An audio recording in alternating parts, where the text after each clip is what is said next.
rebuild of the favorites. We here for the latest. South side or the north side. Not tuned to the greatest. Home team for the home teams. Both sides got our own rings. On the mound or the long ball. But we don't put the wrong strings. Yeah. It's that time of the year now. Wrigley or guarantees for the whole league that we hear now. New show with a new mood. Discussions and interviews. Trade rumors that might be. This is Pinwheels and Knife. Oh, what's going on, everybody? It is Thursday, June 13th, and you have found the Pinwheels and Ivy podcast. I'm your host, Matt Zwoski, a.k.a. Southside Zoe, a.k.a. Father Zoe, and with me, as always, the good Reverend K. Fids. Hi, I just came here to blow a couple more leads and some saves, possibly two. So just give me some time, and I will go ahead and blow some leads for the Chicago baseball teams. At least both teams seem to be parallel to each other now, which is not a good thing for the Cubs. But, yes, they are both equally as bad. But I'd like to start off the show a little bit differently, Kevin. Oh, okay. I'd like to start the show off with a little bit of a statistic, a little stat for everybody out there. This is courtesy of Jesse Spector, at Jesse Spector on Twitter.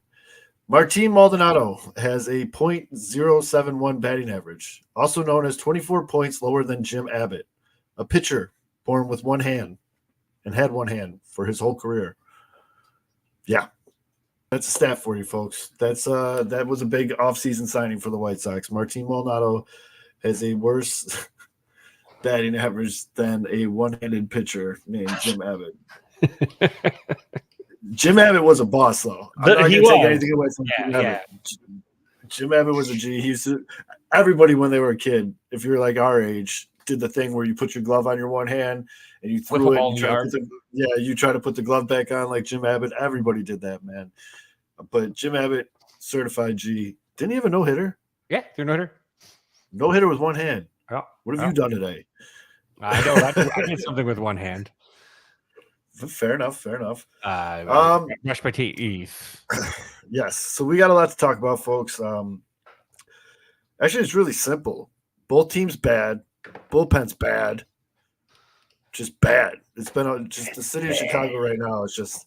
It's bad when my Twitter feed is mainly just like video of Caleb Williams throwing a 5-yard slant, because that's all anybody cares about is the Bears OTAs right now. Baseball's just been brutal, man. So we're going to get into it. I don't know if this is going to be a whole 2-hour shenanigans tonight, but we'll see how it goes. So like everything, let's tap this keg. As always, the show is brought to you by Sports Mockery, sportsmockery.com. Make sure you download the app, turn on push notifications, and we'll let you know when one of these teams win a game. Sports Mockery and sportsmockery.com. And also go to the QR code in the top right corner there, or go to homage.com, HOMAGE, or you can click the link at the top of every Sports Mockery article to get 15% off your first purchase at Homage. Great gear. Fizz has the shirt on right now. I would have been wearing mine, but I've been rocking them a lot. They're in the wash. I can say after a couple washes, they stay true to size. They don't shrink on you. They don't bleed. They're super comfortable. Yeah, go check them out. They got tons of gear, pop culture, sports, everything. Go check them out, Homage and homage.com. But yeah, I mean, since we're in the statistical mood today, we're very statistical. Let's just start it out with this stat. Since April 27th, the White Sox have been 13-29, worst record in the American League. That's not really a shocker. Since April 27th, the Cubs are 15-26, the worst record in the National League. That's a little bit of a shocker. Now, I guess my first question to you, Fitz, to kind of get the ball rolling tonight is, do you think the Cubs were fool's gold coming out of the gate? Because people were high, man. People thought this team could do some things. Or do you think, like, there's going to be a mean here? Like, they're not this bad of a team, but they're not as good as everyone thought they were going to be, but there's going to be somewhere in the middle. I mean, we talked about it early on in the season when we did our preseason preview, too. This team had to have everything go right for it to be a contender. They banked on a rookie at first base, eventually even cut the guy or traded away the guy that was supposed to be the safety valve for the rookie. They were banking on a lot of, minor league contracts for the bullpen to pan out. I think they signed a record number of minor league deals in the offseason because Jed didn't want to actually sign a legitimate, relief guy, but instead just a bunch of let's see what happens kind of things. So that was the trouble. And then, when you look at it, I mean, this is the same offense that the Cubs had last year, other than Michael Bush, the rookie, being replacing. God, I don't even remember. It's such a train wreck. Like at this point, I can't remember if last year was Swindell or that was 2 years ago. I don't know. It's just been bad. So it's been, and it's the idea that they bet on. Again, this is the team that has to have lightning in a bottle, multiple lightnings in a bottle, to succeed, and it did catch a couple last year, which probably was the worst thing to happen for Jed Hoyer because he could think, oh, this will happen again. And it's lightning in a bottle for a reason. It's rare. So what the Cubs did last year with this lineup was rare. They got hot at the right time. They played a really nice stretch after looking miserable. This team probably could do the same, but I think that what we're seeing now is, it's a regression to the mean, and it's not it's not upsetting. It's just they are who we, they don't have a, Cody Bellinger is the closest thing they have to a bona fide superstar, and I am the huge belly. I'm a belly boy, but you can't do it with one superstar. You need more, and they don't want to. They just they're not. It's like they're not spending either. This intelligent spending is just stupid because it's not intelligent. Because if it was, it would work, but it doesn't. And so as a result, the Cubs have spent pretty well, and they spent poorly, and so they didn't put the money where they should have. The bad news there is we also, the Royal we on the south side of Chicago, have an owner that has had seasons where he indeed caught lightning in a bottle, mainly 2005 when he had arguably the greatest starting pitching staff performance in playoff history. Flash forward to 2024, and we're still doing the same bullshit, trying to bargain bin, trying to get vets on their last legs, trying to do all this shit. It doesn't get better, Fitz. I mean, I hope it does for your sake, but I'm just saying, rest in peace, Lighty. I'm just saying, I don't like where it's going for my Cubs brethren. I don't like what I'm seeing, and the same thing on the south side of Chicago. I mean, we just had a 14-game losing streak to beat the worst losing streak in franchise history, one of the oldest franchises in baseball. They pulled 2 wins. They beat a Boston team who they basically chin-checked and caught off guard for 2 games, and then Boston came back and was like, whoa, let's slow down here. Beat them to end the series, and then they blew 2 late-game leads in Seattle, and that kind of rolls into the next point of this whole thing, is neither of these teams can hold the lead. It's brutal. And for those of you that who, responsibly gamble with DraftKings, they do have a feature where if a team goes up 2 runs at any time throughout the ball game, you automatically win your money line bet. So basically, folks, you can double dip on the Whites. Yeah, it's any time they go up 2. So if the White Sox score 2 runs in the top of the first, they're up 2. You win your bet. So, folks, responsibly, you can double dip on the White Sox. If you take that +2 bet, the White Sox usually go up 2 runs, and then as soon as they go up, you hammer the other team money line. You win your +2 bet, and then the White Sox usually blow the lead. So, yeah. Cheers to terrible teams, but good podcast. Cheers, Drew. Cheers, buddy. I'm drinking Red Bull. I'm hanging out by a thread here tonight, folks. I'm drinking Dr. Poop. We're going on a staycation starting tomorrow night, so I needed to not drink today. But yep. So, again, if Uncle Zoe's trying to make you money, kiddies, so listen up. Take the +2 on the White Sox, and when they go up 2, collect your money line bet because it's going to be plus money because the White Sox are fucking garbage. And then once they go up 2, you hammer the other team money line, and because that's going to be plus odds usually, maybe, depends. But it works, kiddies. Uncle Zoe's eating good, but he going red lobster. He going red lobster. Yeah. So I know we talked about it last week, like how it's weird to bet against your team. I'm very over that.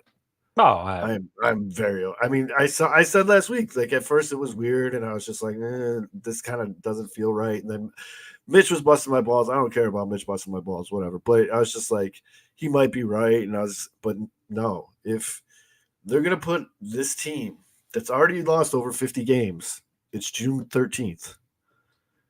Onto the field this product. I'm at least going to try to make money off it. Like, why not? You know?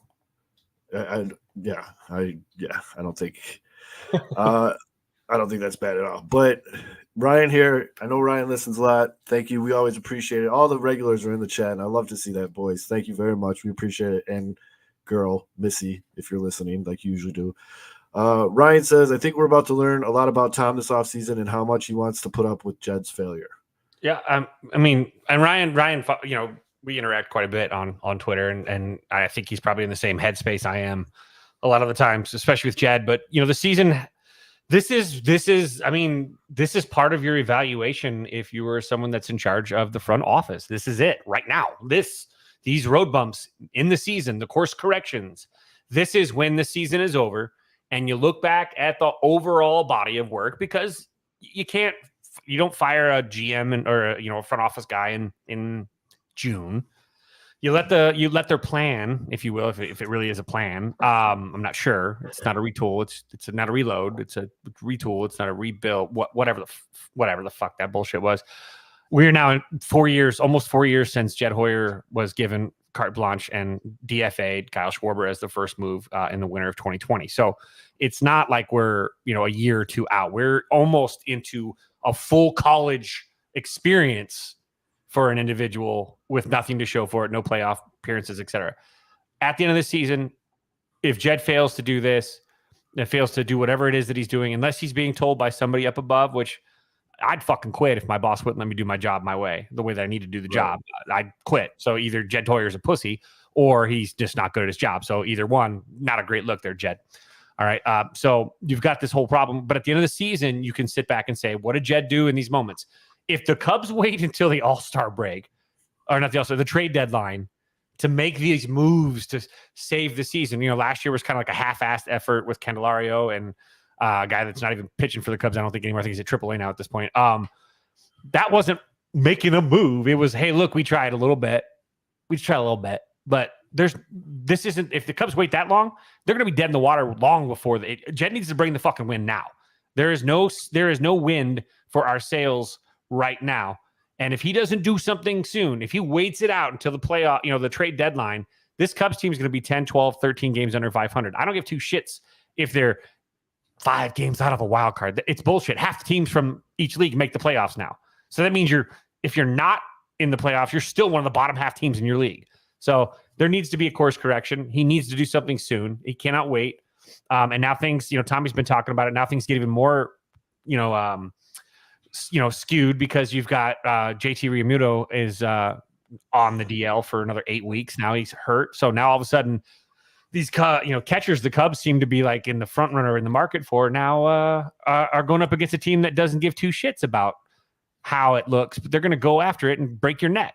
And that's what winning franchises do. So the Phillies are going to go after it and probably snake one, or maybe they'll make both. They'll get both catchers. Why not? Who gives a shit? They're like, hey, well, stay on the Phillies for a minute. Phillies are in on everyone so far. Like if you're paying attention, the Dodgers just got beat you. Yep, for nothing. For some 6'4" pitcher that they were probably going to DFA anyways. But Jed's going on the radio saying that we're going to do it from within. We're going to do it within. And as I say a million times, shit in one hand, wish in the other. See which one fills up first, Jed. It's wild to me too. If you look around and you see these guys that are being DFA'd, like Biggio and all these other guys, they're all way better than like half the White Sox team, and they're getting DFA'd. Yeah, I agree with you, Tommy. And so that kind of brings me to the other big trade piece in Chicago, where it was he's on the market. No, he's not. And now he's back on the market to the point where John Heyman is tweeting out potential suitors. Oh. Heyman tweeted out, this was today, around 2:30 in the afternoon. He tweeted out 6 suitors for Luis Robert Jr. In the NL, the Dodgers, the Phillies, and the Braves. Everyone do your shock face. But here, the AL teams, 2 out of the 3 are interesting. You have the Mariners and the Blue Jays. But the third one he put was the Royals. Now, I think I'm not a fan of Heyman. I don't even follow Heyman. Someone gave me this tweet because I don't follow him because I think he sucks. But if he thinks the White Sox would trade Luis Robert Jr. in division, I don't even know what the Royals farm. I don't know what the Royals farm system is, but it would be. I don't think there's enough. I don't think there's enough there. Dodgers, obviously, we know they always have the horses and the money. The Phillies, we went through their pipeline last week. They have it, and as Tommy mentioned, they're the fourth largest market. I know. I had bum. As I was saying it out loud, I was thinking the same thing. That Getz is dumb enough to hook up his boys in KC. Could you imagine that? Bobby Witt Jr. and Luis Robert just pounding the White Sox for the next decade? I'm just more disappointed that the Cubs weren't mentioned in that list, which tells me exactly what the rest of the league thinks about Chad Warrior's effort. Well, they literally had the worst. I mean, they're bad fits. They're but they're not going to be buyers. Here's me: if you have an opportunity to get a Luis Robert off the market with contract left, if you're winning fucking or losing, you go get him. Now you have a superstar. Fair. Hey, it's like great. Now at least you've got like something to build around that is super, as opposed to just Cody is not a superstar. Cody's not a top 10 player in the league, top 15, whatever. Luis Robert, when on all cylinders, is one of the top 5 players alive. So I get the Braves too because Ronald Acuna is done for the year. So yeah. I mean that's a pretty decent substitution in there for Ronald Acuna. You put Luis Robert there. Blue Jays don't make any sense to me because aren't they sellers? Aren't they trying to trade Vladdy and Bichette? They're only a couple games out of the wild card, but I mean, it seems to be chattering about, especially Vlad being out there and their Jansen the catcher. I don't know much about the Bichette call was a call, and we talked about that on the podcast. But but where's he going to play? How far does that go? Right. But the Mariners have come up a lot. I think the Mariners are a big where there's smoke, there's fire. I instantly become a massive Mariners fan if that happens because an outfield of Julio Rodriguez and Luis Robert Jr., those are two of my favorite players in the league. So that'd be sick, dude. I'm sorry. As a White Sox fan, I should not be rooting for this to happen, but like that's 2/3 of an all-star game outfield. You know what I mean? Like that's dirty. And as I told our friends on the Maritime podcast, the Mariners podcast, that we've inadvertently became friends with them because they wanted to trade for Luis Robert last year.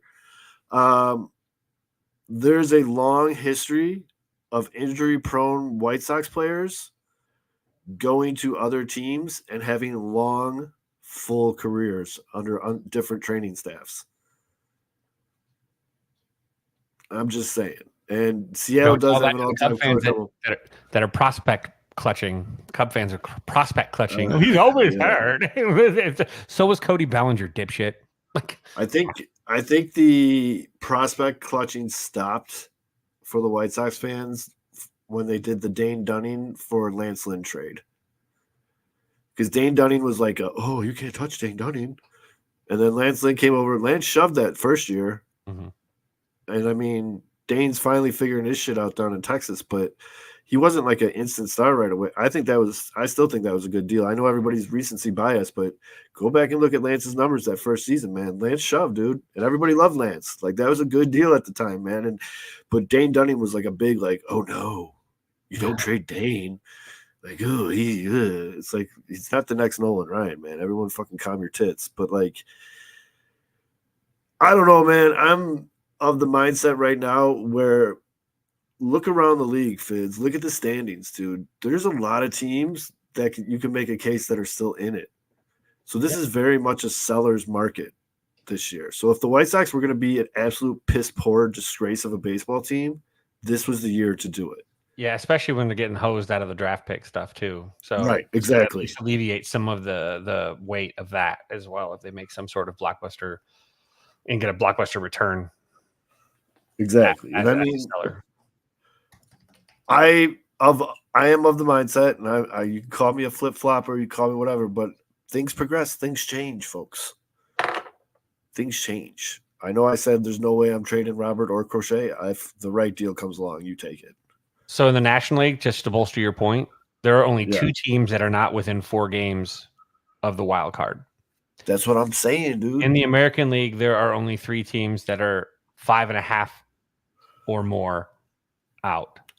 Everybody thinks they have a shot still. So this is a seller's market. I mean, some of the guys on MLB Network were saying, like, we've never seen a seller's market like this. So if you need something to be optimistic about, White Sox fans, it's your team sucks ass at the right time. Like, this is the year to sell, and the White Sox are looking to sell. I mean, we're seeing some good stuff out of the young kids they're bringing up. Thorpe loved what I saw out of that kid in his debut. Stellar mustache. But that changeup was filthy, man. He made Julio Rodriguez look a little goofy. And for your first outing, that's a pretty serious character to get going down swinging on a – I don't know if you saw it, Fitz. It was a changeup literally like knee-high down the middle. And Julio just – he was halfway to the dugout before the pitch touched the catcher's mitt. He swung and was like, see ya. Like, he was fooled. He has such a great arm slot and such great tunneling with his fastball and changeup. It's Lucas Giolito style, like prime Lucas. Still never get over that as a term, tunneling. It's dirty, dude. You don't like it? Richard Gere loves it, but yeah. What? Huh? What? It's just a weird. It is. It's like like What? older people like me are like, what? It's like when we were kids. I know my dad's generation. When you needed a rest, do you need a blow, right? And Right. I recall my basketball coach in high school at one point, older guy, go, hey, you need a blow? And I literally walked by, go, not right now, coach, maybe after. And because I had no idea what the fuck he was saying. I'm like, what, a blow? What? And so that's maybe tunneling is now our generation. Get away from me, old man. Where does that come from? You see that guy's balls? They're weird. Sorry. Brother. But thing right now. Yeah, man. And look, Hector Neris just gave up a home run, so now it's 4-3 in the bottom of the ninth. Speaking of blown leads, almost there, halfway there with the 4-2 lead in the bottom of the ninth. Woo-hoo. Now it's 4-3. Well, you can test my betting theory tonight, folks, because I did the +2 thing on the White Sox, and then as soon as they go up 2, I am there. But I think realistically, I think the White Sox might make. Let's do it this way, chat. You can just vote over or under. I'm putting it at 4 trades. Well, you got to do a half, so it's over 3.5 trades. I'm pounding that over. That over's getting, I'm definitely on that over. Yeah, although, by the way, he posted Hector Neris is warming up in the bullpen with the John Candy's terrified. Yeah, it's actually coming through. It's true now. Oh, if he gives up a jack here, I'm going to throw up on the air. Probably. Yeah. And for those of you asking, Aldo is good. Yeah, he's good. I saw a couple of people. Aldo's just got some life changes going on, not like anything crazy, but we get seen that meme where it's like I'm putting Granny in the cage until blank. We put Aldo in the cage until Jed Hoyer does something. Yeah, Aldo's in the cage until we get 10,000 subscribers. Yeah, there you go. So he's gonna be there for a while. See you next October. But yeah, from the cage. Yeah, 3.5. What do you think? 3.5? I think 3.5 for sure. 5.5 over. I don't know, man. I think so. We've been saying this from the beginning. When you take over anywhere in life, like in a management position or like a C-level or anything, you want to make what you're controlling your own. And I get that vibe very much from Chris Getz. And let's just say his first round pretty much was a swing and a miss. Martin Maldonado, worse than a one-handed guy. I mean, Andrew Benintendi out here like, matey. Andrew Benintendi wasn't on him. That's not on him, so I can't put that one on him. Naperville Nicky's looking kind of rough lately over there at second base. Yeah, I mean, you got to figure Fetty Wap, he's going to get traded. DeJong's going to get traded. Fam's going to get traded. If they can get something for Kopech, maybe. Yeah, I just saw that homer that Stanton hit just came across my feed. That that ball had a family. Magically, My though, God. his comm device all of a sudden is not working after he gives up the single. Let's slow the game down. This is I guarantee that thing's still fucking working. This is 100% gamesmanship here. It's broken. Yeah, you probably turn it off, bro. Yeah. Slow the game down. It gives him a timeout. It's almost like a visit. Slows all down the offense. I respect Neris for this. This is a little clever here.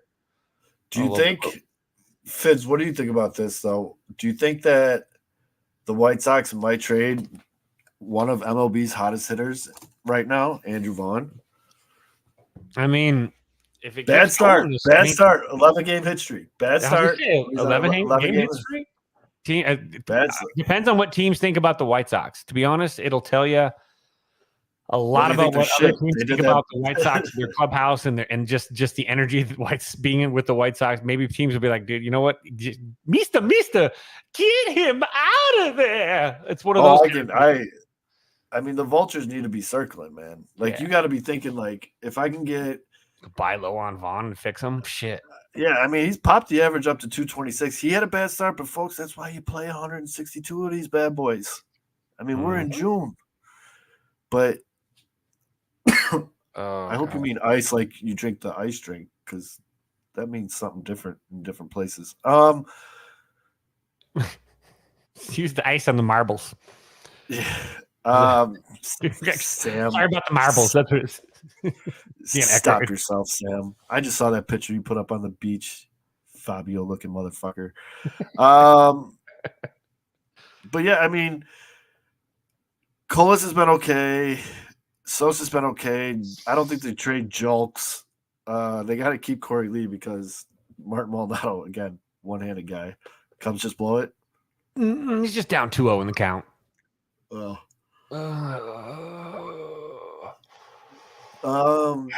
But it is a 9-hole, so God, Lord. 9-hole. Jesus. Oprah. They tried to steal second, and they did. Well, because Gomes can't throw out anybody. Yeah, you guys need a catcher very badly. Do you want a Martin Maldonado, defensive specialist? I just almost did the liar come on with the water because I was drinking it. Well, I said that in honor of Aldo because he's not here to make bad trades. So I'll flip it. God, what do you guys give us for Martin Maldonado? Did he just walk him? Yeah. Well, it's 3-0. There was a ball on the stolen base too. Oh, now I'm ahead of you. You're ahead of me now. Oh yeah, he just walked him. Yep. That's what you want. You want a reliever giving up homers and singles and walks and free bases and free passes. That's always good. But you need to go visit your closer. Is Bellinger on a 1-year deal? So he's got opt-outs, and if I'm him, well, he's gonna opt out. But well, I don't know. I mean, he's right about the market of his numbers right now, so he might just stick around. I mean, if he finishes strong though, then yeah, he's out. He'll opt out again. I'm trying to think. I'm trying to think of. This was supposed to be a contending year. Remember, it was supposed to be like, hey, I know. And then he'll come back because he wants to, help repeat as champions. But what do you think his value is as a 1-year rental? I mean, you mean if they traded him? Yeah. I don't know if he's got 9 and 5s. I don't know if he's got a no trade clause either. Actually, I'm not entirely sure he's protected, but it depends on where he's at in July. I mean, that would end the Cody Bellinger era in Chicago, though. I don't think he's gonna. Oh yeah, no, he wouldn't come back. But the way the Cubs are going, he's the kind of guy you got to wait till the trade deadline because he hasn't been that great. But when he gets going, he's off and running, and he's been heating up slowly. And I get that, I fully do. But if I'm Cody Bellinger and like the Cubs have the worst record in the NL since April 27th, I'm just like, if you get an opportunity to trade me to a contender, I would like to go play somewhere meaningful. Probably trade him back to the Dodgers. Fuck. Or fuck the Dodgers over and trade him to the Braves. Braves. I'd look at this too, and just Belly's. His is such a weird circumstance, just because of again the contract. Oh God, they stole second, third now too. Yep. Oh no, was that a fielder's choice? Fielder's choice. Yeah. No, it's just a ground out. Was that a 4-3? Or did Nico just save the day? Oh, Nico just made a really nice play to save the day. Yep. Very nice play. Very nice. Because Hector Nearest has the vertical of if he has an opt-out, it might be difficult to trade. Lots of teams. Yeah. vertical jump from Neris of a fucking Lieutenant Dan right there. All right. Yeah. I'm just saying, like, if the You Cubs had went Tommy? the Is other it way, over as a ball game? if the Cubs went and started selling to try to build up, who do they really have? I mean, you look at the Pete Crow Armstrong stuff. Like, he's supposed to be the heir apparent. He's not transitioning. You see the athletic ability, but he's not. It's not translating to performance. He's not getting a lot of hits. He's not getting on base very often. He's not showing like superstarness just yet. But he's still young, obviously. But it just seems like every time they've got a prospect that we're like everyone's talking about, they bring him up and they can't perform at the top level. And that AAA, maybe Iowa is the ultimate place to hit. Maybe that's just like a perfect storm of I don't know, because everyone rakes there and then they get to the show and it's like, hello, I might as well hit with a toothbrush. So that's another thing that's really strange to me. And this is why you don't. There you go, Fitz. He hit it to the track, Fitz. You win. All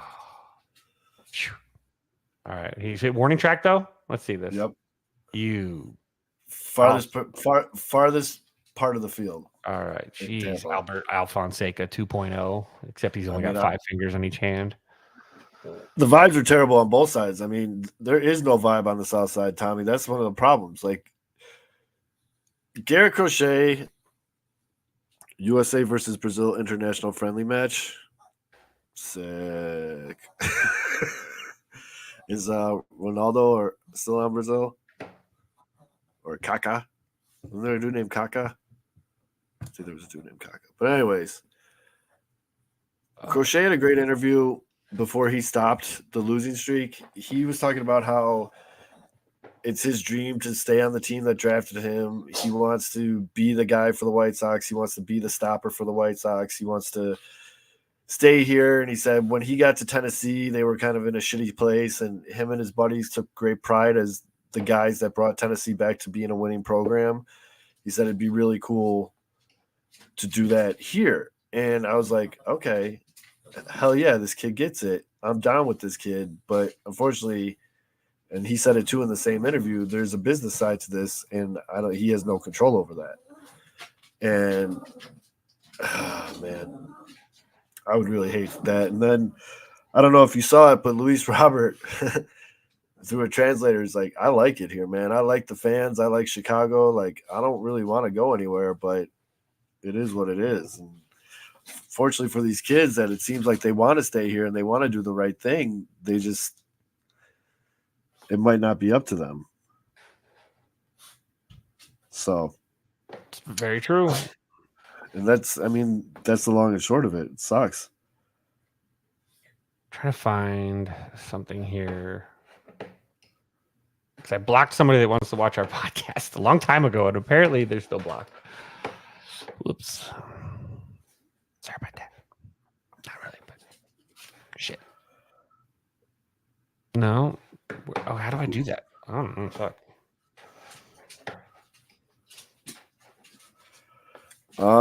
Yeah. I mean, it's just I'm excited about what's going on, and I know we're going back, and we've done this now for like 3 weeks straight, but it's really what it is to be a White Sox fan right now. Is I'm excited to see what I'm seeing down on the farm. Aguero just won Player of the Week down there in the minor league. He had a shit May, but he has figured something out, man. That boy is balling out of control right now. Some relief pitcher got relief pitcher of the week or whatever down in Single A. They bring up Thorpe to pitch against the Mariners on the road for his debut. Kid looked nasty. All about that. I mean, I'm excited to see some of these kids up. But again, big pizza guy. I don't want them to bring up the blue chip ones until Pedro's gone, and I'm nervous that Pedro won't be gone. I'll just keep beating that fucking drum on here because, yeah.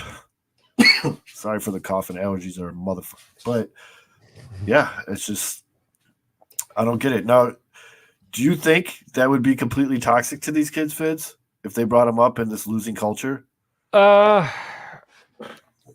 It could, honestly. might not. But it really depends on, again, if you're worried about the culture in your clubhouse, then you've got bigger fish to fry than just that. Theoretically, you should be feeling safe. But I honestly, you almost would have to do like a full flush where you're bringing them all up, like in a weird way. Yes, and that's what I want to happen. I want these guys to come up. All right, sorry, I didn't mean to cut you off. This is me as a guy that I know high school baseball is a lot different than Major League Baseball, but you're talking to somebody that legitimately cut like basically all of their upperclassmen one season, just so that the sophomore class would take over, because the sophomore class was supremely gifted and the senior class had maybe one good player. So I kept the one good player and let the seniors go, and I kept maybe the two good juniors and let everybody else go, and rolled with the juniors or the sophomores and the freshmen. That's actually the team that came after KB. They were smaller and shorter, and they actually won. Why? Because they came up together, and they struggled a little bit together, but they found their legs together too. That's something that you could think about if you were to bring up a lot more pups. They can go through the struggle together, which bonds guys, especially when you're younger. Older guys get like dickheady when they become grumpy Jason Hayward. Young players, they go through this shit, and it kind of bonds you to your teammates. If you're all the same thing. I wish we still made T-shirts. I want a T-shirt that said "Dickheady." Head up. Sorry. Head up. Go ahead. Finish your point, because point is, I mean, you put them up together. That's a great way to kind of maybe create. But you also don't want to create a losing mentality in guys that have already had that winning mentality in their head before they joined the White Sox org. So I agree with the big homie Dougie in the comments. I'm not so worried about the losing. Okay, like these guys are professionals. They know what the deal is right now. They know they're coming up in an organization that's already lost 50 games in the first 2 weeks of June. You know what I mean? Like they know the score. I don't want Pedro stink on them, because Pedro. But then I'm with you though, Fizz, in the fact that I think if they just one day just said fuck it, like, and it might happen after the trade deadline. If they trade away DeJong, Pham, any of these guys, they're going to have to bring someone up to replace them. Nicky Lopez, they're going to have to bring someone up to replace them. And if they bring them all up at once, I think that it's something that these guys could rally around. Mm-hmm. I think you know what I mean? Mm-hmm. Like, not to mention the haul you're going to get for this guy. Right. A haul for that construction worker. One of the hottest hitters in baseball, baby. But like, he does look like he should be like in Talking Heads. Or you might ask me why a big son. It's just there's something about going to war with a group of guys. Like, you know what I mean? Like, if you're like, because they're basically going to be in the shit when they get tossed in here. They're on a terrible team in a huge market with a very intelligent fan base. Like it or not, folks. I know we all look like idiots on Twitter, but we're knowledgeable. Like, Chicago sports fans are knowledgeable to the game and like what's going on. And it's tough.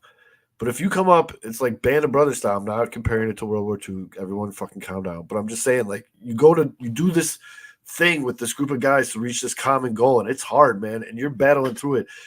Next year, when Pedro's not here, because there's no way Pedro is here next year, you got something to build together. Like Garrett Crochet said, like, there's a pride in being that group of guys that made the Chicago White Sox back, like brought them back to relevance. Like there's something to be said about that. And I think if you bring these kids up and you get like a Colson Montgomery and an Edgar Cuero and, all these other kids up, and they start doing what we think they can do, even if they don't all hit, even if a couple of them hit, but they can pick each other up. They can go through these ups and downs together. Maybe Colson's hot and someone else isn't. And then vice versa, and they help each other stay up. But like, they're going to know that they don't really have anything coming from leadership. So they have to like go together. You know what I mean? Like, I don't know if I'm making sense right now. I could be completely rambling, but I think it makes sense. I feel like it's something that could build this like incredible bond between these guys, and it can make for a pretty high vibe, like kick-ass team to root for next year. When you that's how you flip the switch quick. And when you turn it into it's us against the world a little bit, yes, that mentality. That's such a great rallying cry. I mean, if you could bottle that up and feed it to a team every time, you can't go to the well too many times, because then they're like, yeah, okay, it's us against the world again, coach. But if you could pick those good moments where it's like, you know what, us, fuck the world, FTW, let's go. And you bring those guys together, and people laugh at you. Oh, why'd you bring up all the rookies, guys? You guys, and then they go out there, they take their lumps, and then they start having success, and then they take it personal. and then they start playing for the guy to their left, or the guy to their right, the guy next to them. Exactly. Everywhere. That's what I'm And that's different. saying. That's what I'm saying. And also, you're bringing them up in an absolute zero pressure situation. What is this team going to get worse? No, Are they going to be worse? no. No. So zero pressure. No one expects shit out of you. Nope. Go out there and just prove you're a Major League Baseball player. You know how many people would kill to be in that position? You know how lucky you are to just even be in that position? Go out there and prove it. Earn your spot next year. Live tryouts. Let's go. You know what I mean? And it's like, I don't know. Fuck it. It's better than watching this bullshit. This is true. I mean, it's anything is better than watching this bullshit, dude. This is brutal. It throws the fans a little bit of a bone because they're like, at least it gives them some popcorn to watch. I mean, saves them the trip to South Bend, right? Or wherever it's at. No, Charlotte. Sorry. Yeah, the White Sox play nowhere near Chicago. Yeah. Like there's no save everybody the trip and just bring them all to the South Side now and start a showcase. Like, go for it. Absolutely brutal. And I mean, I'm gonna say it again. Fucking live tryouts, dude. Oh, you're a major. You think you should be in the big club? You're talking all that shit down in Triple-AA? Come on up. Let's see it. Because these other teams aren't going to pull their pitchers. They're still going to be facing the top 5 from every team. Let's see what you got. Now, I do want to take a pause real quick, Fitz. Sorry. I need to do this. So Thursday, June 27th. Thursday, June 27th. The White Sox are playing a makeup game at 3 p.m. Y'all feel me so far? Fitz, what day are you coming in? I will be at the White Sox game on the 20th. So I'm going to be here the week before. Week before. I think 17th. Okay, so 18th. Wait, no. Shit, I don't know if I can. Anyways, Thursday. Yes. 18th, 19th, 20th, 21st. I'll tweet this out too, but everybody just feel me on this one. Thursday, June 27th. 3 p.m. makeup game for the White Sox. I know no one gives a shit about this game. I get it. Whatever. It's against the Braves, I believe, because it is a makeup from the rain out. But my Uncle Frank, Vietnam vet, who still has shrapnel in his knee from being in the shit over there, is going to be honored as the hero of the game. So I will be in attendance with the massive Zwoski family. All the cousins and everyone who can make it is going to be there. But if you can make that game, it would mean a lot to me. It would mean a lot to me to get him a massive ovation when he goes out there, because that man, he's a bad dude. And like I said, he still has the souvenir from Vietnam in his knee. And, yeah, it'd be really cool. So Thursday, June 27th, 3 p.m. makeup game against the Braves. I'm going to guess tickets are going to be readily available. It's funny in the family group chat, like, oh, we better buy tickets now. I looked at my wife and I was like, I think we're good. I think we're going to be okay. I think we're going to be okay. Like, we're good. We're going to be all right. We're going to be okay. We might have enough. But, yeah, but it's cool, man. I mean, it would be even cooler. The dude, it's actually a really cool story. The dude, when he got blown the fuck up and he got the shrapnel in his knee, this other dude that's from the South Side picked his big ass up. My uncle's a big motherfucker. Picked his big ass up and carried him Forrest Gump style out of there into like the LZ, like the fucking their safe area, their rally point. And so ever since I've been alive, because, you know, this was way before my existence, I've always thought we were related, because everyone told me, like, oh, no, that's Uncle Tom. That's your Uncle Tom. Because we were always told to call him Uncle because he's family to us, because he saved my uncle's life. And he comes to every Thanksgiving. He's there every Easter. And he's a cool dude. He's funny as hell, man. When he eats, he talks to his food. It's funny as shit. When we were kids, we would always laugh. Like, he's eating Thanksgiving, he'd be like, oh, Mr. Turkey, you're looking good over there, boy. I'm going to put you in the gravy. Oh, and he eats it and shit. But, like, I just think that's a really cool story, man. I think it's really dope. It's two Southsiders that did that with each other, and now one of them's going to be honored, you know, as the hero of the game and shit like that. I'm sure he's going to be thinking about Uncle Tom, who's still very alive, too. But two bad motherfuckers. And so June 27th, if you guys can get out to the game, I would greatly appreciate it. Andrew Vaughn just walked, so they're scared of him now. They're scared of him now, folks. They're pitching around him. They're pitching around him. And I know, and I think some of you guys are in the chat, there's an emergency bums tailgate, like a pop-up tailgate on June, I want to say 29th. So that's Saturday. Gotta love those boys for doing what they do there. That's a lot of hard work, folks. They don't charge for this shit. So, yeah, If you can, if you can't make it Thursday, or go Thursday and Saturday, make it a day, folks. But yeah, and then Fidge, you're in on the 20th, right? We're going to the Sox game on the 20th for you. Yeah. Who is this guy in the DMs though? I don't even. I probably should meet him. I heard about this guy. His name's Danny. Danny, I think it's Danny. So I'm excited. Maybe I was told that I would. This guy would be kind of cool to meet. His name's Danny. Danny Fresh. Danny. I hope he shows up randomly. Danny Fresh, I think it is. I'm really excited. Audrey? There's no plan. There's no plan, Tommy. Uncle Buds was going to throw a tailgate, but I kind of told him like that's a really tough ticket Thursday at 3:00 for a 50-loss team. So I'll tailgate with you. I'll stand out there with the fucking 30 rack of Busch Light, Tommy, if you want. Put some tunes on put some Bob Seger on my phone, and we'll sit out there and drink some Busch Light. Playing Credence. You're like, have you ever seen the rain?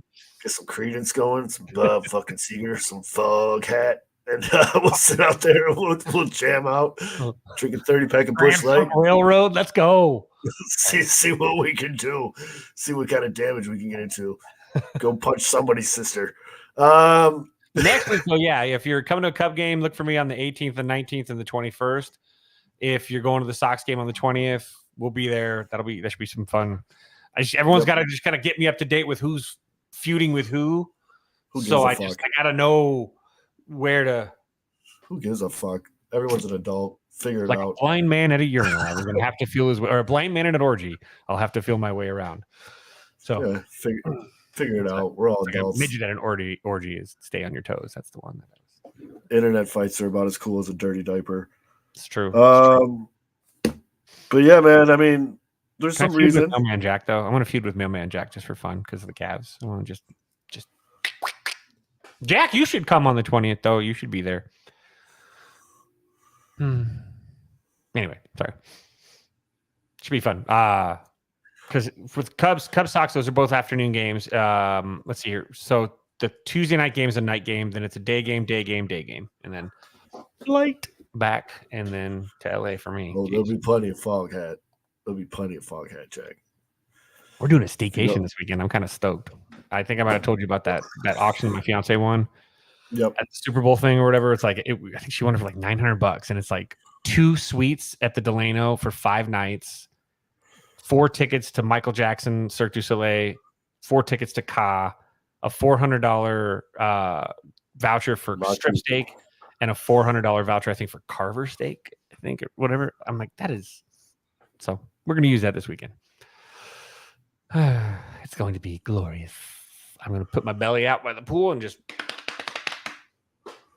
freak people out at the Delano. Dominican Jack. I love it.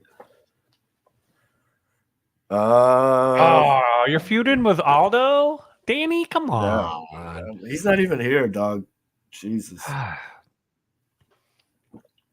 So that's not the Danny I know.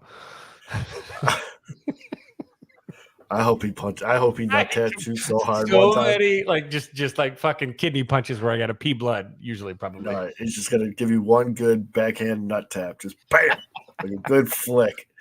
Because you've earned that one. This is like a whole like Jimmy Kimmel, Matt Damon vibe going on. Yeah, he's my Audrey Griswold. If you guys ever watch Vacation, Clark never knows his own daughter's name. Like, for Rusty and Audrey, yeah. Rusty. God, did you just have like B-52s on us? No, that's what he does the one time. He goes, Rusty. And then he screams. I love those movies. He screams, Rusty. I'm right here, Dad.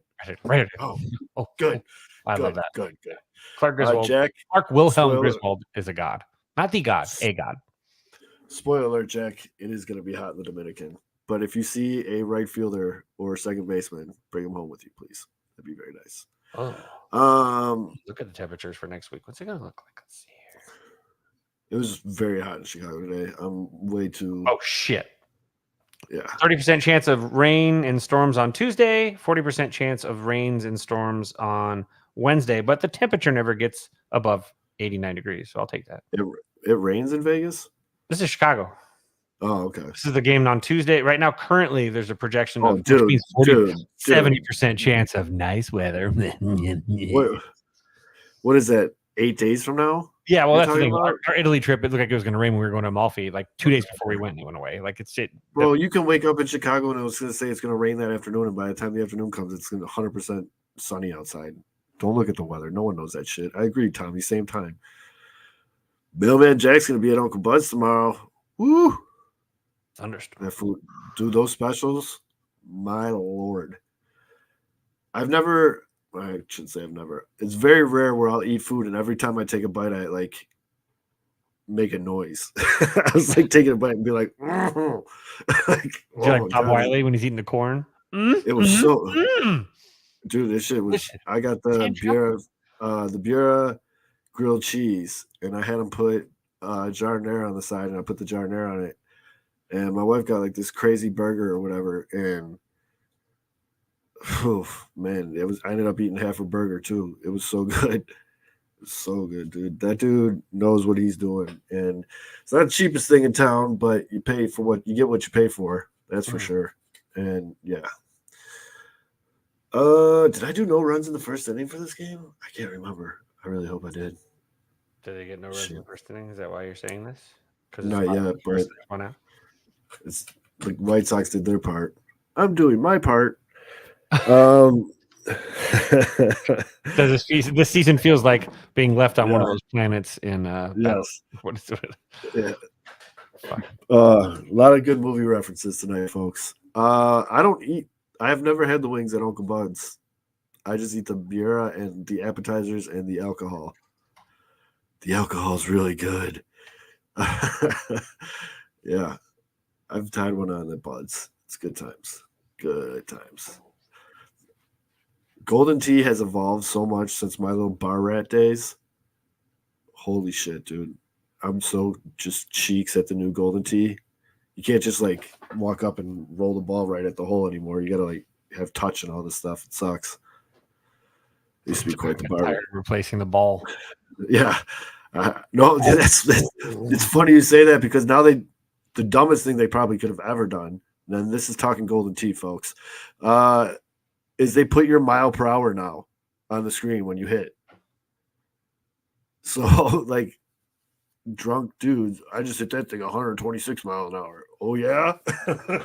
Here we go. But but the first time I played, I was like, all right, so just hit this thing as hard as I can. Cool.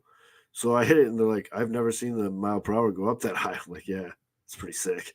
And then it comes to the putting, and it was just brutal, dude. Absolutely brutal with the putting. And no runs first inning hit for the White Sox, ladies and gentlemen. A burrito grilled cheese sounds delicious. Yeah, dude, that's what I got there from Uncle Bud's, dude. It's unbelievable. I had a short rib grilled cheese last night. That was really good. Unbelievable. And you get Jack, tell him to put the giardiniera on the side so you can put it to your own taste. It's very good. Telling you, Fitz, on June 20th, if you want, you can come down to the Southwest. We can go to Uncle Bud's, and then we can go to the game if you want. I'm either. I mean, I can take an Uber if I have to. I mean, I positioned my hotel is exactly in the middle of Wrigley. That Uber's going to run you probably about $40, $40, $50 at that time of day. Mm. Or, oh no, don't do that. Oh, maybe you could. I'd have to look at where your hotel is. You can take the Metro in, and I can just come get you. The Metro is like it's not the L train. It's like it's like a nice train that commuters take in. But we'll think about it. We'll figure something out. Maybe after the game too. It depends. We can do after. Yeah, well, I mean, after ups might happen with everybody there though. It's a ballpark probably maybe. If you took the Metro, I can get you where they can drop you off literally like 5 blocks from Uncle Bud's. No, don't take the what? Stop, Tommy. You're gonna get him killed. I'm taking the red line. I'm taking the red line to the Sox game. I'm taking. Well, don't take the red line further than the Sox Park. Is what I'm saying. Oh, don't go further. So I'm not picking you up at 95th in the red line. I'm not doing it. You're good luck. I've been there. I've done that. Good luck. I'm not doing that. No. To Uncle Tommy's thinking about Bud's. to the game. Yeah. To the game, take the red line. Yes. To Uncle Bud's, take the Metro. And yes. Tommy's like, if you Tommy- go to this building and you say Candyman 3 times Yeah. in the mirror, Yeah, you make get a sure you take that Uncle red Bud. line to 95th Street and then put your fingers in the shape of a fork. And depending on who you see, throw it up or throw it down and see what happens. They'll let you know which way they want you to do it. Be sure to wear red, green, or blue. That's the other thing, though. If Luis Robert goes, this is how my brain works, folks. If Luis Robert goes to the Mariners, there's like 60% of their hats I can't wear because they have that pitchfork down. I can't wear that around here. That's a big no. There's a guy named Hank behind the BP. He'll take you where you need to. It might be. But it's either vacation. It's either vacation ticket. Excuse me, Holmes. Excuse me, Holmes. Oh, that's the best scene. Your mama. Thank you very much. Where are they at? They're like in East St. Louis or something. Yeah. Thank you very much. His car. He comes back. His car's on the Hold cinder up. blocks. Yeah. Roll Oh up, my kids. god. So good. Oh yeah. Yeah, that's. I mean, again, it's just gonna be nice to get to some ball games too, man. It's just, it's been a bit since I've been able to go. It's pre-COVID. I haven't been really since before COVID, so I've been at least inside. And so that'll be nice to kind of get in there. I shoot. The first game is gonna probably be just me going, just sitting there like this, like I'm here. So again, this is coming as a White Sox fan, but as a baseball fan. I'm 40 years old. I'm 40. I'm grown. But there's still like when you walk into that park, man, you still get hit with like a wave of nostalgia, like baseball history, like Babe Ruth called a shot right there. Like it's like I appreciate that. I also have like this uncontrollable fear that the building's gonna just collapse on me. But yeah. A lot of good memories there. Lot. Whether it's like the 2000 or excuse me, the 1998 playoffs. Me, my dad, and my grandpa, 3 generations of fiddlers at a playoff game. I thought it was really neat against the Braves. That was, these are great memories. And there's a lot of stuff that just goes there with that. It's with any ballpark. I mean, if you've been going to a certain ballpark since you were a kid and you've been going there with people you care about, there's something magical about it. And then when you're a baseball nerd, it goes up even more. And so in my case, just there's a smell, there's a sound, there's the I know it sounds stupid. Some people say, well, yeah, I like to smell my glove. Man, I could smell the fucking dirt. Like, I know what turf smmells like at this point. It gets in my nose. That smell. Like, and then you mix it with some spilled beer and a little bit of concessions and, maybe some chick that puked up some ranchada. And you've just got some nostalgia. Some sawdust. They put on. As a diehard, lifelong White Sox fan, if someone were to come up and ask me like some of the greatest in-person baseball moments I've ever experienced, number one would be Burley's perfect game. I know everyone says they were there. I was there. I have the ticket stubs and the pitcher's dickheads. Burley's perfect game. But number two would be when me and the other owners of Sports Mockery and Adam, Adam, Coach Adam, we went to the Dodgers-Cubs playoff game. And I forgot homeboy's name, but he hit like a grand slam in the late innings. You know what I'm talking about? It's like Montoya. Oh no, what's his name? Catcher. The catcher. Montero. Yeah, Miggy Montero hit a grand slam. Bro, I'm not even a Cubs fan, but that building, the atmosphere, it was absolutely electric. Like you felt like if someone lit a match, the whole place was just gonna blow up. Like it was so tense and like so. And then he hits that grand slam, dude. And we were watching from like we weren't even in our seats. We were watching from like the entryway into like the second level or whatever. Mm-hmm. To the day I die, I will swear on it. The entire place was vibrating so much, dude. Like it was hard to stand. Like the place was shaking that much. And I've never been in a louder athletic venue at that point. Like it was just insane. People were bawling, people were hugging each other, people were making out. Like it was just like it was one of the craziest atmospheres I've ever seen in person. And it sucks, man. It sucks. And I gotta say that I experienced that at a Cubs playoff game. But as a Chicagoan, I feel like that's legit as fuck, dude. Like that was a serious moment in Chicago baseball history, and it was really cool to see it.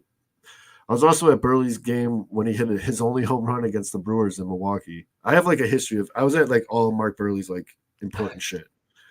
Uh, I went to, and my probably rounding out my 5, whatever it is. I went to a game with friends. I was home from college. It was like 110 degrees that day. It was so hot. Like the thermostat on the field said like 110, 115. We were sitting in the front row behind the White Sox dugout. Fucking Mark Burley comes out of the dugout with a hose and just starts spraying everyone in the crowd because everyone was just dying of heat, dude. The beer people weren't even selling beer, dude. They were just handing out towels out of their cooler. Like it was that bad. Like it was so hot. But I just remember Burley comes up and he goes, "Who wants it?" And everyone's like, "Me, me." And he just starts spraying everybody with the hose and stuff. Obviously, it was never on TV or anything, but like that's what. Oh, that brings me. Did you see him? He came back to the ballpark. Oh my God, Fizz, we got to find that. I was Aldo. This is what Aldo's really good at this. He'll probably find it. So they had like this all access night during the Boston series. And like Frank Thomas was there with his son, and they kept showing him like eating hot dogs, which was weird. But they also showed Mark Burley came in the booth with Stone and John. And John's like, "Oh, we're honored to have Mark Burley here. Mark, what have you been up to?" He's like, "Trying to stay as far away as baseball as possible. I hate it. I hate coming to games. I hate doing this shit. I hate it." And he's like, "All right." He's like, Stone was just like, "Okay." But Burley was great. He's just like, "I spent so much time in baseball on the road, like away from my family. I just want to be with my family as much as possible." And but it was just so funny how it started. Like he's just like, "Yeah, trying to not do this because I hate this so much." And it was like great start to the interview, guys. What was that? Did you find it? You hear it?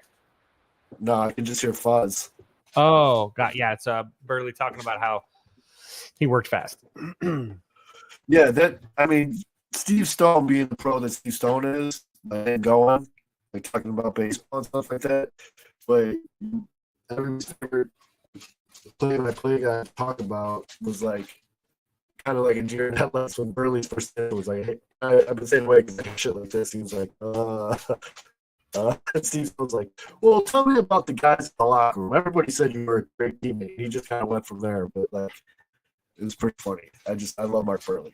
You're going a little bit matrixy on me. I'm not sure if that's me or you. Are you? If you're listening, is it? I can hear you. You can hear me? Okay, you got a little pixelated there. Yeah, it's me. You're frozen. Oh, okay. Boy. The robot. So I'd sing auto tune. Now sing California Love. Sorry.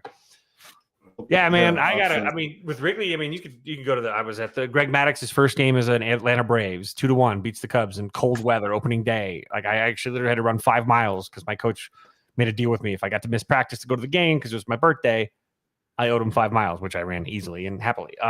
Or I was at Mark Grace's Mother's Day cycle game. I almost caught his home run. I'm actually on the ESPN highlight. You can see me bitching out at the end because at the last second, I'm like, "Oh shit, what if I break my finger and I can't pitch tomorrow?" They're like pulled away because I'm like, "Shit." That's a legit fear though. Like that's a legit thing to not want to do. I was right in it though, but yeah, that was kind of there's just so many again. The playoff game is really neat. Oh yeah, Fizz, I hate to make you go slow. Dogs going ape shit right now, but you can still talk. My dog's going crazy. I'll be right back. Oh, okay, that's right. But yeah, you got like, I mean, after the 1998 playoff game, one of the it's a newer song. I know this is how old I am, but it was a newer song. The Green Day song, Time of Our Life. And that was like the theme of the summer, if you will, of 1998. And when the game was over, they played that on the speaker system and the players came out and they were giving away bats. Nobody left. Everyone was giving, I think everybody kind of knew that 98 team wasn't going to get past the Braves, but it wasn't like a heartbreaking loss. The Braves kind of ran the series, but just seeing that kind of part, being a part of the last game of the season is always a really neat thing, just because it's a closure, it's a page turner, it's the transitional catharsis to the next, to the next whatever adventure it might be. But man, when you think about all the things that have happened, around the game too, that's why going to a ball game is fun. It's a growing experience. I mean, I'm going to these games by myself in essence, but I'm not going to these games by myself.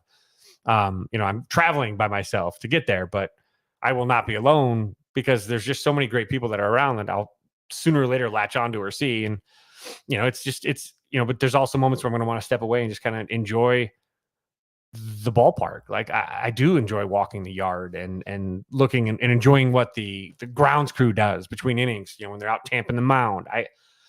How's the cut? What does it look, how's, are they playing it thick? Are they playing it, it's just, there's just something special about going to, especially a major league ball game, because it's not just the playing of the game. It's all the stuff that goes on around it. It's the grounds crew. It's the concessions. It's it's the PA announcer. It's it's the organ. It's all these things all falling into place. You got the hand scoreboard is, and you just know that it's more than just a team on their A game.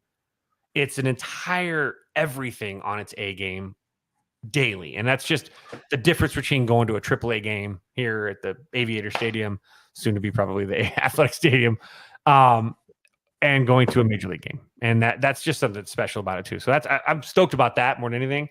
But just the memories you think about, I mean, God, how many times I almost fell asleep fucking driving down Irving Park Road going back home at night or after an afternoon game.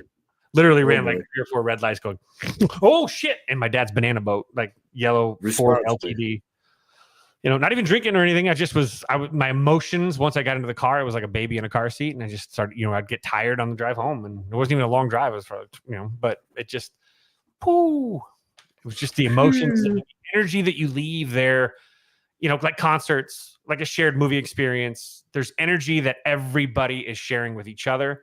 And when you leave, unless you're going to drink, then you can, obviously there's more energy there. But when you leave, you're tired, you're exhausted. And it's not just because it was hot. It's because you were literally sharing something with other people all at once. And it's just, that's a really neat thing about any kind of sports experience, let alone, Fitz, I'm going to freeze for a second, but it's for the greater good. I hope it's a really awkward freeze. Like you're like, or like a face. Well, that's a more stoic frozen look. BBL Drizzy. All right, I'm back. I told you, I changed Wi-Fi's. That's Wi-Fi for you layman's. I changed Wi-Fi's, but not Wi-Fi's, just Wi-Fi's. If you could put in a pill form, like that feeling you get when you first walk out of the tunnel to your seats at any ballpark I've been to, like it's that first wave of air that hits you, and it's like all those different smells and all the different, you'd be a fucking billionaire, dude, because that's like it's only for like a half of a second. It's like a real quick like whoo, but I don't care how old you are, how much of a fucking stick in the mud grumpy asshole you are, when that hits, dude, it hits. For that 1 minute, it like takes you back to like your childhood. Like it takes you, just everything hits you like real quick. And that's one of the things I talk about a lot. It's just like people, how can you still go to White Sox games or whatever? And I've said it on this show, and I'll say it again. I'm not going to let that fucking clown ass team take away me being able to show my son that. You know what I mean? Like they're not going to get to take that away from me. That's bullshit. And so I'll take him there, and he'll sit through losing baseball games like a real fan does. And he'll sit through the shitty times, and that just makes times like 2005 that much better. Like that makes it that much sweeter. I know Cubs fans, you know exactly what the fuck I'm talking about after the 102 years or whatever the fuck it was. You have to feel the pain to enjoy the successes. It doesn't nearly mean as much if you haven't gone through the shit in the mire. Think Shawshank Redemption. Andy Dufresne climbed through 3 football fields of shit to get to the other side. But once he got out and the rain starts and it cleans him off, that's that feeling that you have as a fan. You climb through 3 football fields worth of shit in a rebuild to get to a point. And then when it does hit, it's you bottle that up and you got something sweeter than you. Yeah, I'm saying, like, if you put that in pill form, you'd be fucking a very rich person or like whatever. Like, I don't know, man. I just have this feeling in my gut that the White Sox aren't as far away as people think they are from being a good team. Now, does a lot of things have to happen? Yes.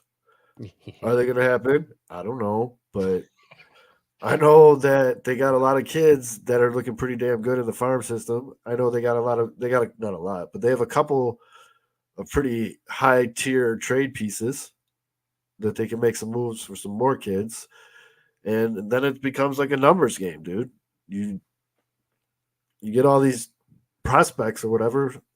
You just hope 9 of them, or more than 9, but you know what I'm saying. You just hope you can feel the team out of it, and you don't sign guys like fucking Martin Maldonado or Nicky Lopez or these guys. They're filler guys. They're filler Mike guys. Clevenger. Yeah, they're filler guys, dude. Sorry, I couldn't help it. And here's a good, since we're stat heavy tonight. Veteran outfielder Kevin Pillar, released by the White Sox after 17 games this year, is now hitting .382 with 6 home runs and 24 RBIs in 27 games with the Angels. That's why it's a seller's market, folks. The vultures are circling. They see that the White Sox have talent on their team. It's just they need to get it off that team. They need to get it out of that organization. And I don't know, I'm jury for me is still out on Getz. I'm not going to sit here and just rip him apart, but let's just say his first roundabout things, not great. Not great, Chris. Not great. Could be better. Could be better. But it all started. Yeah. But I guess we'll see in the next couple days, or not next couple days, like in the next month with their moves, what he can do, you know, who he moves, what he moves them for, what type of things he can put together, when does he pull these kids up, when there's still a lot of meat on this bone. There's still a reason to watch these games. There's still, you know, I give a lot of credit to a lot of the people in White Sox Twitter that still watch every fucking pitch. It's hard, man. It is hard to watch these White Sox games. It is not enjoyable. It's hard to watch a team lose that you love. It's hard to watch bad baseball in general. Well, that's the thing. When they're playing bad baseball, it's like torture. It's horrible baseball. It's not even bad baseball. It's like T-ballers have more shit going on. Like you got Drew Thorpe out there, rookie, having a great debate, and then fucking Nicky Lopez just boots a ball. This team was supposed to be built on defense. You know what I mean? Like it's little things like that, and I mean, little things equal big things. That's the truth. Yeah. Little things equal big things. Not doing the little things. The White Sox don't do the little things well, and it makes the bad things look even worse because they can't close those gaps. Yep, and I mean, he sold this team. He sold this team on the bill that they were going to be good defensively, that this team was going to be fundamentally sound, that all this stuff was going to happen, and they aren't. That's a good point, Tommy. This is the one time we come together as a city is to watch bad football. And before that, bad hockey. I mean, it wasn't always glitz and glamour for Blackhawks fans here. I mean, there was a long period of time where it was just bad. Just bad. Streak right there by Lee, little Corey Lee. Oh, hey, look at he's in the fancy. He's got the wood pane behind him and shit. Like he is coming. Is this from the studio? Oh, what's up, gentlemen? No, this is actually from Columbia City Hall right now. It's, oh boy. Yeah, cleared out. Only the Big J journalist and his photographer left remaining. So where are we at in this conversation? Dude, we are all over the place. We've talked about Golden Tee evolution. Mm-hmm. Natural. But basically what I would bring you into is I don't think the White Sox are going to be this bad for that long. I think that if they handle this correctly, which you can't put a lot of faith in this organization to do anything correctly right now, they can bring these kids up at the right time. These kids can mesh together, even despite Pedro. And then they just don't need to be this bad that much longer. No, I mean, in theory, they really should. They could be contenders as soon as next season, or at least competitive. Right. I shouldn't say contenders. They could be competitive. That's where I'm at. Yeah. No, because they're not that far off. They do have a lot of prospects. It's gonna be very telling to see what they do with Robert and Crochet at the deadline. Because I don't think they're gonna trade them, but it would be a very White Sox move because by trading them, you extend your timeline with these guys. Because if you keep Robert, you're saying we have to be good by 2027. So you trade them, you just extended that timeline with all these prospects. They can be like, oh no, we got a good farm system. So we'll see. I agree with you, but they haven't shown the ability to supplement. Like the last rebuild, the biggest problem was they didn't supplement any of those guys with like the proper free agents. They got a couple of them right, but like overall, they picked the wrong guys to build that team around, and there wasn't enough depth. So that's going to be the other key for them is if they can get the right free agents. Do you know who has a better batting average than Martin Maldonado? Better batting average? I'm assuming it's a pitcher. Who I should say who had. He's not no longer actively in the league, but who had a better batting average than Martin Maldonado did this season? Mark Burley. No, Jim Abbott, the motherfucker with one hand. Oh, I mean, doesn't surprise me. Yeah, it's just, but He plays good defense, though, allegedly. Jordan Miller, I agree with you. His defensive metrics are shit too. I agree. If they keep Robert and Crochet, I think this is exactly what Mitch said. If they keep Robert and Crochet, it's a 3-year plan. If they trade him, it's a 5+ year plan. Yeah. So it's going to be very telling. I don't know. Maybe they just trade one of the other two. I don't know. I wouldn't trade either of them, though. Like, left-handed wouldn't pitchers like either. that do not grow on trees. And whoever gets them, if like they do trade them, I said this during the pregame show, but like I think that's buying low. If you're a team trading for Crochet right now, I think he's only going to get better the more experience he gets. I would agree. And I would also say that I'm very optimistic with what I'm seeing, though, with these pitchers that they keep bringing up. Like Thorpe, I'm high on Thorpe, man. I loved what I saw. Yeah. He looked really good. I told Fizz it was like a Giolito Prime-esque changeup he was rocking. Like it was. Yeah, it was. It totally was. I mean, like I said, it's very hard to make a player of Julio Rodriguez's stature look silly.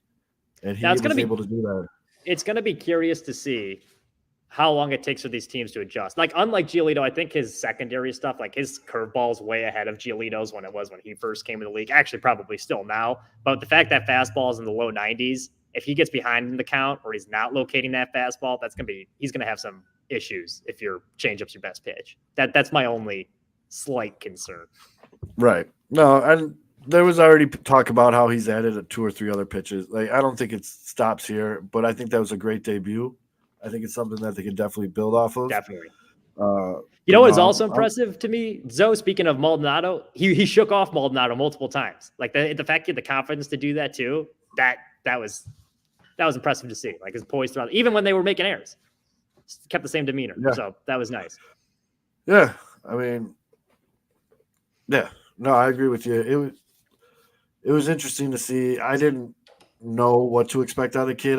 The expectations were kind of high because of what you saw with him in the minors. But if this is the kind of transition we can expect out of these guys that are tearing it up in AA, they can have one hell of a starting 5 pretty soon. Yeah, for sure.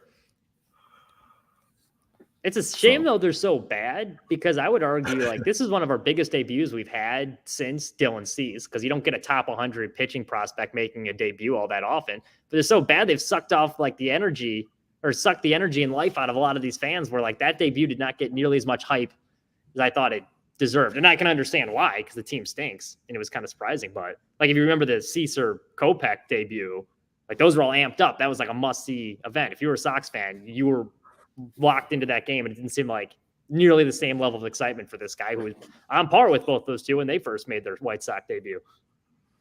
Yeah, no, very much. I still think it's weird that they had Thorpe's debut be in Seattle. Yeah, that was a little strange. I mean, but his family was there. He's a West Coast guy, right? I think so. Yes. Yeah, because he went to Cal Poly, I think. Yeah, there you go. Yeah. So maybe that's actually. Well, okay. Still, so yeah, close enough. So maybe that's why they did it, though. So it's also easier to start on the road as a rookie than it is to start at home. I actually prefer the road start to start it all out, especially for why is like I think I know, but why? What's your theory behind that? It's this hostile environment. Are you talking me or so? No, you like. Why would you prefer to have your rookie like starting on the road? Like, what's your theory behind it? It's a hostile environment, but there's no expectation. It removes the expectation of a fan base. You know, if you're a team that travels well, maybe it's less important. But if you're a team that's not traveling like to the other side of the country, it allows that guy to go out there and just work on his business, be a professional, get into a routine. There's no pomp and circumstance. He doesn't have to do too many. You know, the media is cut down. He's not in front of all the Chicago media. It just allows them to kind of maybe operate on a more condensed scale for the first time. And then coming back for a home game, however you play, it makes that one just that much easier because there's just in the home park, there's expectation, no matter, because you're a first timer and everyone's looking at you. Are you the chosen one? When you're on the road, rookie, you suck, which is shit you can just like let slide off. It's fine. Right. Yeah. Whereas at home, if people say you suck, then it hurts a little. It has a different connotation. I'll give the White Sox some credit and say that they did it because it's closer to his family. And we'll so go his with that. family They can definitely have- didn't do their due diligence No, to know not at- that. not But at that's all. we'll Not go at- with that. Dude, that's why the Cubs traded Kimbrel to the White Sox, because he keeps his daughter in Chicago. Yes. Yeah, He's doing him a favor. This is so nice of you, Jed. But what I was saying though, Mitch, is like after the trade deadline, around the All-Star break or after the All-Star break, if they just start bringing these kids up, like Colson Montgomery and all these other kids, I'm not so worried about them being in a losing culture because then they're coming up in a very no pressure situation. Right. Okay. No one's expecting shit out of this team, whatever. Just go prove to us that you're a big league player. Now, they can bring these guys up and knowing that they don't have any support from the top because Pedro's gone after this year. He has to be. I would Has to hope be. so. I would hope He so, has to though. be. But like, he's the second highest paid manager in baseball, and I Which wouldn't is put it wild. past the White Sox to not want to eat that money if they don't think they contend next year. I would think so too. If I had to bet, I would bet that he's gone after the year, but it would not surprise me if they kept him. So then these guys go through a half of season in the major leagues, something they've all worked their entire lives to be. And they go through this whole thing. And like Fitz said, it's us against the world or nobody expects shit from us or whatever. And this just makes them a more tight-knit group, like a real, like, and Garrett Crochet said it in his interview. And I'm sorry, everyone, if I'm repeating myself, but Mitch didn't hear me say it. When he said in his interview, he said, me and the guys of my class came into Tennessee when they were shitty. Yep. And we took a lot of pride of being the class that brought them back to relevance. And he goes, me and some of the core guys here talk about how cool that would be for the Chicago White Sox. I heard that interview. Yeah. I love that comment. That got me fired up. Yeah. I was like, hell yeah, dude. Like that's what you want to hear. And the fact that he wanted the ball to be the stopper of the losing streak, all that stuff. Like this is shit. Garrett Crochet's going up many notches in my book. You know, it's funny too, because like the headline of that was like Garrett Crochet wants to stay in Chicago long term. And it's like, well, of course he's gonna say that. He's playing for him. But when he had that as his explanation as to why, I was like, you sold me. I believe you. Like that. So Yeah, that was valid for sure. but no, that's it. I mean, just a lot of bad baseball, man. That's all Chicago is right now. Duke Ellis was that was so disappointing, that short little stint. I had high hopes for I don't know why you guys all did. You weren't alone. A lot of people did, but I didn't think. Now listen, I didn't think he's going to tear it up and be anything special. I thought it'd be like a nice fourth outfielder, like a more talented Billy Hamilton that plays good I was defense. going to say base. that had Billy Hamilton written all over. Well, it. that's what I Billy- assumed he would be, and then he makes his first error of the year, and he gets picked off at second base. It was just That was great. a bad week for our Rickety friend Crickets, man. He looks like Rickety Cricket. That was a funny He part of does. a post. I wrote like, oh man, he looks like a young Rickety Crickets before he started hanging out with the gang. So like the first episode, Rickety Crickets. Then he gets picked off second. Immediately turns into the Rickety Crickets of like the most recent episode where he's basically like destroyed. That's how he went from like Rickety Crickets to Rickety Crickets, the Cricket. It was objectively hilarious though when he dropped that fly ball. Is it over? No. But I don't know. I think people do sleep on how smart of a base runner Billy Hamilton is too. Like Billy is fast as hell, but he is one of the best at taking that extra base. He's one of the best at just being a problem on those base paths. And I know that Rickety Cricket's fast. I know that, but like as soon as I started seeing people throwing out Billy Hamilton, I was just like, slow down. I put some respect on Billy Hamilton's name, man. Like he's not just fast. He picks his spots. He knows what he's doing. Like veteran. Very rarely did Billy Hamilton steal third or take home place where you were just like, what are you doing? I mean, when he first came into the league, and like Fitz, you would know because the Cubs had to play him all the time. He was a legitimate star his first couple of years. He was a pain in the ass. Yeah, absolutely. He was an absolute like fire starter. He was a troublemaker in a good way for his own team. But yeah, you know, but when guys that do that kind of thing, they go overrated because people just are it's so consistent that you take it for granted. And in a league full of shit ass base running, the worst it's ever been, when you have good base runners or even average base runners, they stand out. And It's easy to take that for granted though too, until you see someone that runs the bases like doo-doo, and you're like, golly, what were you thinking? Golly. Well, we see that all the time as Sox fans, Yeah. so I couldn't really tell you what good base running. I once knew what good base running looked like. I couldn't tell you anymore. I need the Sox to go up too, so I can bet the Mariners. I'll tell you what, Cannon looks good today so far. I don't want to jinx him here through 3, but he's throwing heavy. He's He's only beating giving up 1 run. Yep, he's got 3 strikeouts already. Yeah, I didn't give it any. Shit. I don't know, Mitch. You got any NASCAR stuff you want to drop on us? I'm pretty much tapped for this week, man. This is rough baseball times. Heavy. That's fair.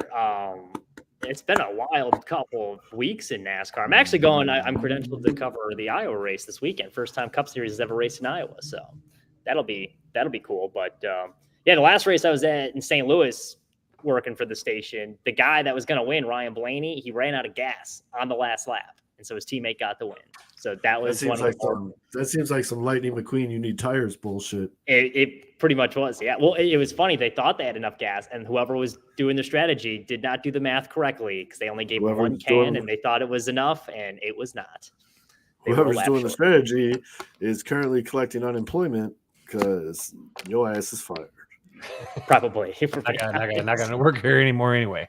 Yeah, Tommy's right. They did ruin this track. They repaved. So this track it was old, and like all the drivers are excited because it was an old track, so you could run a bunch of different lines and like use all 3 lanes. But they decided they wanted to repave it, but they didn't have enough time to repave the whole thing. So they did this like patchwork job where they repaved only like 2 lanes of it. So like half the track's the old asphalt, the bottom 2 lanes are new asphalt. So it looks awful. And now like everyone's just going to be running 1 lane. So they probably ruined that track, but that's a little bit too in-depth NASCAR talk at this point in the podcast. I know. There's more than corn in Indiana. Sorry, you're talking about Iowa. But anyways, that's where we're at. All right. Fitz, you got anything else? No, I mean, those of you that are going to be out in Chicago, I mean, this time next week, we'll have I've already been to 2 Cub games, and we'll be prepping up for the Thursday Sox game. So if you guys are at the Cub games on the 18th, 19th, or 21st, give me a look. I'm assuming I'll be out in the bleachers. I might go grandstands for the first game on Tuesday, but and then Zoe and I will be out for the Sox game. I assume in the 108 for the game on the. You should have waited for the Bums tailgate because I'm going to try and make it up that weekend. Then we could have had a real reunion. It worked perfectly for this because I have to go to LA on Saturday. If you can get up, Mitch, go to the game with me on Thursday, the Thursday before the Bums tailgate. I don't think I'm going to be able to. I'm trying to come up the 29th and 30th because the 30th is NASCAR night and the 29th the Bums got their tailgate. So I'm like, I might try if I can get a flight. Win-win. That's going to be All right, I'm going to try and come up that weekend. So Zoe, you should make an appearance. We'll see. Like 2 weeks in a row. Wow, I'm already going to 2 Sox games in 2 weeks. So yeah, but there's food and bourbon at the Bums tailgate. You go for the tailgate, not the game. You don't even have to go to the game. I know you don't like him, Mitch, but I got a 3-year-old, and it's tough. I never said I don't like him. He's the one that doesn't like me. He's the one that wants to fight. I know it's tough. But... I'm Team Little Zoe. Yeah. You're feeding him all this anti-Mitch propaganda, and he wants to beat me up. He's getting bigger too, man. You better watch. Yeah, I know. Quit feeding. Yeah. Or we got the kid in adult-sized mastacholi. It's covered in cheese and meatballs. He sits down to eat. I go in the other room for like 5 minutes. I come back in. Shit's 3/4 done. I'm like, Did you eat it? I'm like looking on the ground. I'm like, where'd the food go? And he's like, in my belly. I was like, oh my God, dude, that's my boy. You're going to be a big boy. All right. On that note, for Fitz, that's Mitch. I'm Zoe. Thank you all for hanging out with us this late, and we'll see you guys next week.